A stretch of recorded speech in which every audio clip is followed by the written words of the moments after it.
Taste the Daily. தேர்வுநிலை பேரூராட்சி மாதாந்திர மன்ற கூட்டத்தை அதிமுக வார்டு உறுப்பினர்கள் புறக்கணித்து கோஷங்களுடன் வெளிநடப்பு செய்தனர். செங்கம் தேர்வுநிலை பேரூராட்சிக்குட்பட்ட 18 வார்டுகளில் அதிமுகவினரின் 8 வார்டுகளுக்கு அடிப்படை வசதிகள் செய்து தருவதில் திமுக நகர்மன்ற தலைவர் செவிசாய்க்காமல் தொடர்ந்து பாரபட்சம் காட்டி வந்துள்ளார். இந்த நிலையில் அதிமுக வார்டு கவுன்சிலர்கள் 8 பேரும் மன்ற கூட்டத்தை புறக்கணித்து கோஷங்களுடன் வெளியேறியது பரபரப்பை ஏற்படுத்தியது.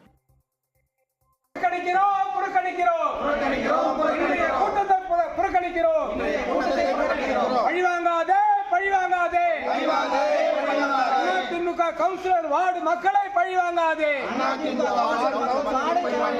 பேரூராட்சி நிர்வாகமே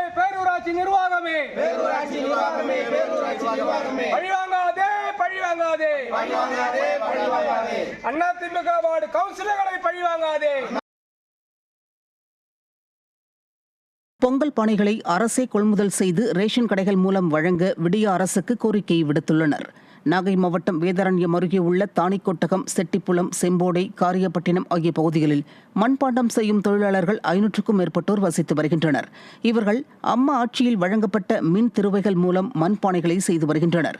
இந்த நிலையில் மழை காரணமாக தங்கள் தொழில் பாதிக்கப்பட்டுள்ளதாகவும், எனவே தங்களுக்கு இடுபொருட்கள், தார்பாய் வழங்கவும், மழைக்கால நிவாரணத்தை 10,000 ரூபாயாக உயர்த்தி வழங்கவும் கோரிக்கை விடுத்துள்ளனர்.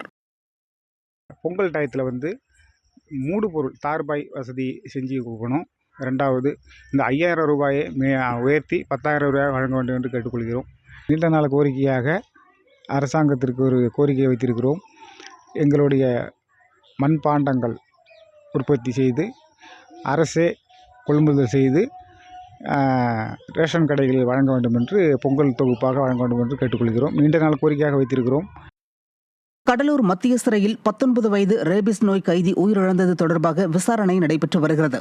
கள்ளக்குறிச்சி மாவட்டம் சங்கராபுரத்தை சேர்ந்த முகமது அப்தாலி கஞ்சா மற்றும் பல்வேறு வழக்குகள் தொடர்பாக பிடிபட்டு கடந்த நவம்பர் முதல் நீதிமன்ற காவலில் அடைக்கப்பட்டிருந்தார். இதனிடையே அவர் உடல் நலம் பாதிக்கப்பட்டதால் கடலூர் அரசு மருத்துவமனையில் அனுமதிக்கப்பட்டிருந்த நிலையில் உயிரிழந்தார்.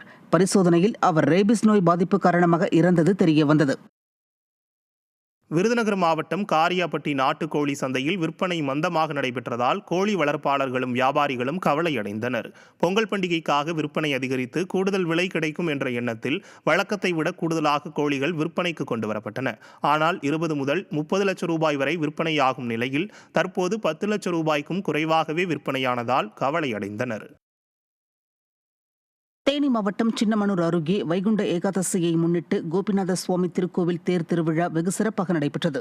விழாவையொட்டி திருக்கோவில் வளாகத்தில் அலங்கரிக்கப்பட்ட பல்லக்கில் கோபிநாத சுவாமி எழுந்தருளினார்.